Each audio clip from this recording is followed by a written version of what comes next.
Ito yung live messages para sa inyo mga kapiksi. Unang-una, resistance. Ito yung balakid na sinasabi ko sa inyo mga kapiksi. So, kung makikita nyo, dalawang malalaking bato no, na pinagdikit na ganun, na nagsilbi siyang parang pader, na nagiging balakid sana sa connection nyo from here to here, di ba? So, ibig sabihin, sarado, guys. Ito yung source natin. This is the universe, guys. And eto ka, nandito ka, diba, sa baba. So, nagkakaroon ng balakid sa connection mo with the universe. Therefore, yung mga blessings na pinapadala niya, yung mga biyaya, pagpapala, kasaganaan, no?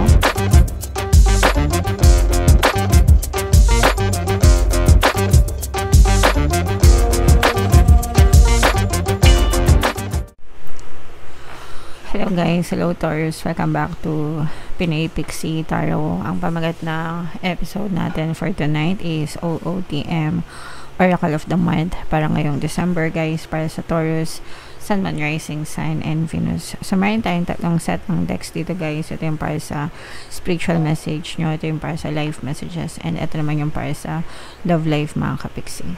So, unahin natin tong deck na to guys. Tingnan natin yung mga spiritual message para sa inyo. Kung ano lang yung makaresonate guys, take that message kasi hindi lahat ng mensahe ay mag-resonate sa inyo mga kapiksi. So, yung spirit animal nyo guys is yung elephant, no? And ang mensahe is greatness. Love is your strength. Leadership is your path. Your wisdom inspires everyone you meet. You can overcome any problem. You will naturally and easily achieve success. So, madali kayong success sa buhay, mga kapiksi, kasi nga, parang yung iba sa inyo, you are a natural born leader, no?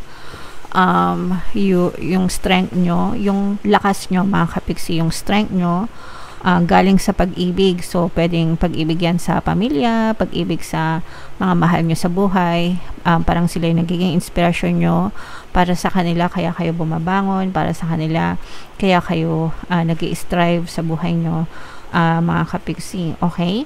And yung mga contribution nyo sa buhay nyo, mga kapiksi, nagiging inspirasyon din kayo sa ibang tao. Sa iba, parang nagiging hero nila kayo, hindi nyo lang alam. Kunwari, may mga anak kayo, pero maganda yung tingin nila sa inyo, mga kapiksi. They look up to you, nagiging inspiration kayo. So, parang ano siya, the feeling is mutual, no? Kumbaga, sila yung inspirasyon nyo, kaya kayo bumabangon. Sila naman, kayo yung nagiging inspirasyon nila para maging better din sila, kagaya nyo, mga kapiksi. Okay?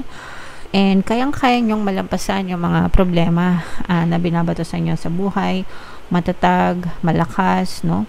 Hindi kayo basta-basta mapapatumba, mga kapiksi. And sabi ko nga kanina, you will naturally and easily achieve success. Madaling-madali lang sa inyo ang sumakses sa buhay, mga kapiksi, dahil na rin sa inyong pagiging matyaga at pagiging matapang na kalooban, guys. Okay?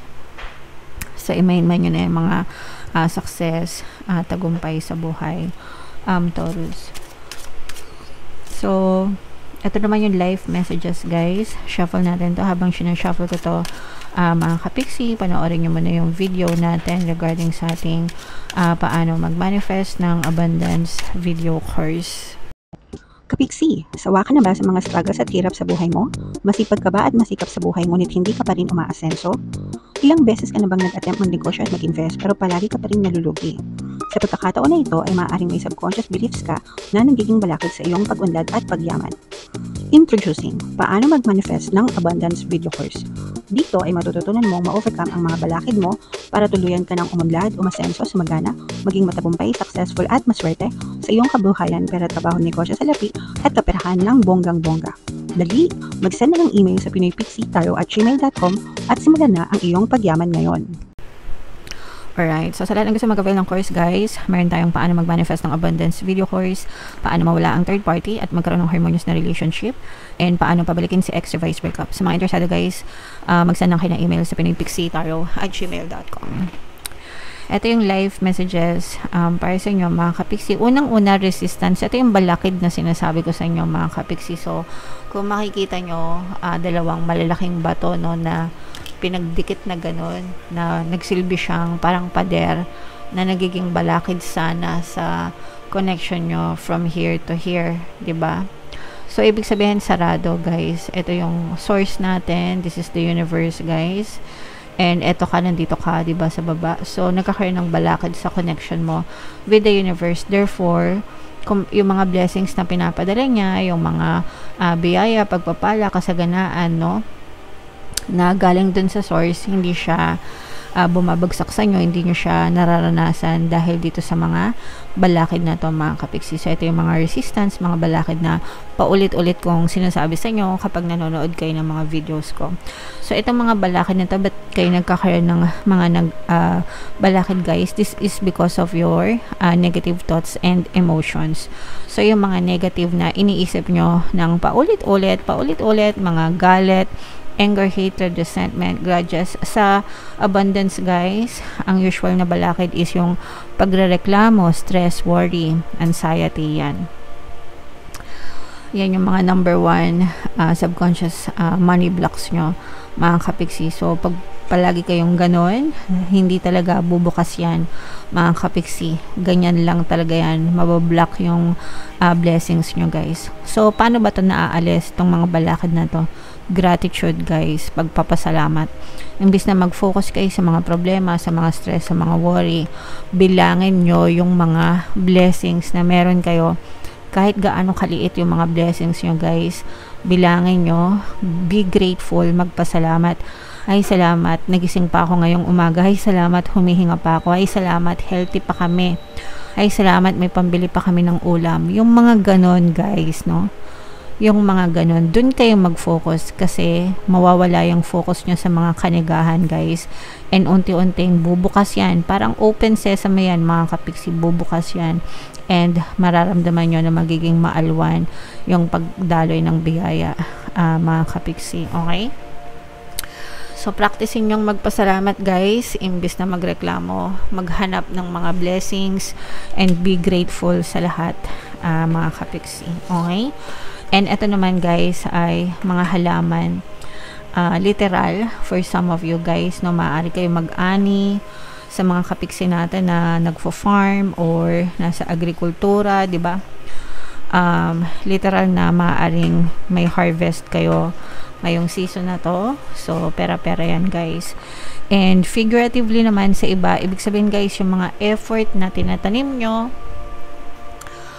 mga kasipagan nyo, mga pagtsatsaga nyo sa buhay, makakakita kayo ng mga matatamis na bunga, magagandang resulta sa mga bagay na tinatanim nyo, and mararamdaman nyo rin na mananagana kayo, and mararamdaman nyo rin na sulit, no? Sulit yung mga sakripisyo nyo, sulit yung mga effort nyo. So, pag may tiyaga, may nilaga, guys. Kapag may tinanim, may aanihin talaga. So, make sure na yung tinatanim nyo, palagi nyo talagang inaalagaan, literal at saka figuratively, guys, para talagang mag-manifest siya sa inyong physical reality, mga kapiksi. Okay? Alright. So, i-mind nyo na yan sa comment section na itong mga pananim na to, guys, mga matatamis na bunga. Okay, tsaka itong success na to, i-mind nyo na, guys, sa comment section. So ito naman yung sa life messages, mga kapiksi. Remind ko lang kayo na kung hindi nyo pa napapanood yung ating 2026 kapalaran, punta na kayo sa homepage natin, mga kapiksi. Available na yung inyong mga reading, guys. Okay, so ito yung mga love life messages nyo, ito yung mga images ng card. Unahin natin ito, guys. Okay, acceptance is the key to inner peace. At times we must accept things as they are. There is no point trying to change that which is beyond our control. So ito talaga yung susi, no? Acceptance, forgiveness, para sa pagkakaroon ng maayos na relasyon, tahimik na relasyon, mga kapiksi. Yeah, sabi nga dito, there's no point trying to change that which is beyond our control. Which is your partner. Hindi nyo naman mababago yung mga partner nyo, guys, no? You can only change your perception of them, kung ano yung tingin mo sa kanila, and how you perceive them will be your experience, no? Kung paano mo sila tinitingnan. Kung tinitingnan mo sila na loyal, faithful, mapagmahal, mabait, then they will reflect it back to you. Pero kung ang tingin mo sa kanila is mandoloko, sinungaling, babaero, then they will reflect it back to you, mga kapiksi. So, yun lang yung makakontrol mo, yung perception of them. But, yung diktahan sila kung ano yung gagawin nila para sa relasyon or para sa'yo, you cannot do that, guys. We all have our own free will, mga kapiksi. Okay? So, and it's just a matter of acceptance kung tanggap mo sila na ganun sila despite their flaws. 'Di ba? Kung hindi, edi hindi. Magdusa kayo. Ganun lang yan, guys. Okay? Alright. So, that's your message. And another love message naman, guys. Yeah. Be aware of what you are projecting, for the qualities you admire in one another are qualities you both possess. Yun na nga yung sinasabi ko kanina, no? Parehas lang nung explanation ko. How you perceive them, no? Will be pushed out in your physical reality. Yun din yung ma-experience mo. Equally so, the qualities you don't like are also your own reflection. Ibig sabihin, kung ano yung ayaw mo sa kanila at nakikita mo, it's also your own reflection. Reflection of your own thoughts, yung ibig sabihin nun. Okay? Kaya, beware of what you are projecting. Ibig sabihin nito, beware of what you are projecting. Kung beware of what you are thinking. Yung projection sa isip mo, no? Kasi yung pinoproject mo sa isip mo, yun yung napupush out sa inyong physical reality, guys. So, again, if you think of your partner as mabait, loyal, faithful, mapagmahal, sweet, malambing, maalaga, maaruga, they will reflect it back to you. Okay? Kahit di mo sabihin. Yun ang makikita mo sa kanila. Pero if you think of them as manloloko, sinungaling, babaero, ubod ng kalokohan, lasenggo, basagulero, they will also reflect it back to you. So, you have to be careful of what you think about your partner because they will reflect it back. Okay? So, madaling sabihin, pero mahirap i-explain, guys. Pero, lahat ng yan, ina-explain ko dun sa mga video courses ko. Paano mawala ang third party at magkaroon ng harmonious relationship, at saka, paano pabalikin si ex-revised breakup. So, if nagkakaroon kayo ng mga problema sa relationships, na ganon, and gusto niyo maayos yung relationship nyo, pwede kayo mag-avail nun, guys, kasi in-explain ko doon kung bakit ganyan yung mga person nyo. Okay? Alright. Kung gusto nyo lang naman, kung ayaw nyo, edi wag. Alright. So, comment down below, guys, if naka-resonate kayo and saang message ba kayo naka-resonate. Ito yung spiritual life and love life. Ito yung ating 2026 kapalaran, guys. Ito naman yung ating success stories ng paano mag-manifest ng abundance video course. Click here to subscribe, guys. Thank you for liking, sharing, and subscribing. See you next time. I love you all. Have a nice day. Bye-bye.